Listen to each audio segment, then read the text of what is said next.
बीते दिनों social media पर एक वाकया खूब वायरल हुआ था।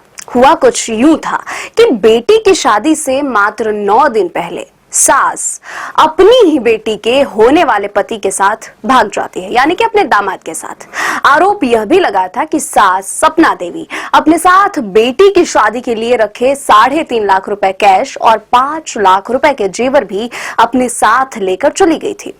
इतने दिनों तक फरार रहने के बाद अब सास दामाद को पुलिस ने अपने हिरासत में ले लिया है। अब सास ने अपने दामाद के साथ भागने की पूरी कहानी सुनाई है और पति को लेकर भी हैरान करने वाले खुलासे किए हैं। सास का वीडियो सोशल मीडिया पर वायरल हो रहा है। शादी से 9 दिन पहले दामाद राहुल अपनी होने वाली सास सपना देवी को लेकर फरार हो जाता है। आरोप लगा था कि सास सपना देवी अपने साथ बेटी की शादी के लिए रखे 3.5 लाख कैश और 5 लाख रुपए के गहने भी साथ लेकर भाग गई। घटना के बाद दोनों ही परिवारों में हड़कंप मच गया था। वायरल वीडियो में सास सपना देवी का कहना है कि उसका पति जितेंद्र शराबी है। वह पूरे दिन नशे में रहता है, कोई काम नहीं करता है, पैसा नहीं देता है। साथ ही उसने कहा कि अब वह अपने दामाद को ही पति मान चुकी है। उसने कहा कि आगे रहना चाहती है उसी के साथ। सास ने कहा कि पति मुझ पर गंदा आरोप लगाया। उन्होंने एक बार भी नहीं सोचा कि दामाद के साथ ऐसी गंदी हरकत क्यों करेगी।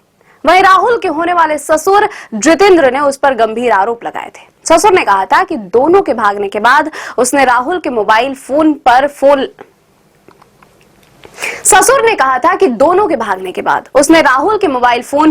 फोन लगाया था।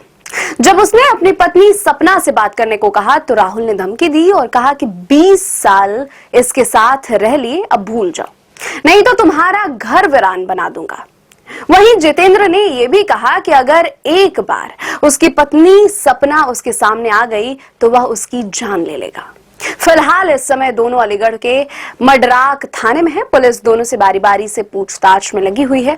दोनों के घर वाले भी थाने पहुंच गए हैं, लेकिन अभी तक किसी को भी मिलने की इजाजत नहीं दी गई है। कड़ी सुरक्षा के बीच दोनों को थाने में ले जाया गया है। वहीं दोनों की एक ही जिद है कि अब वे साथ में रहेंगे। राहुल ने तो यहां तक बताया कि पुलिस ने रुद्रपुर में उसकी लोकेशन ट्रेस कर ली थी, इसी की वजह से उसे बिहार भागकर जाना पड़ा था। बिहार के मुजफ्फरपुर में वह होटल में काम तलाश रहा था ताकि आगे का गुजारा हो सके। राहुल ने कहा कि 5 लाख रुपए का सोना और 3.5 लाख रुपए नगद ले जाने की बात बिल्कुल गलत है।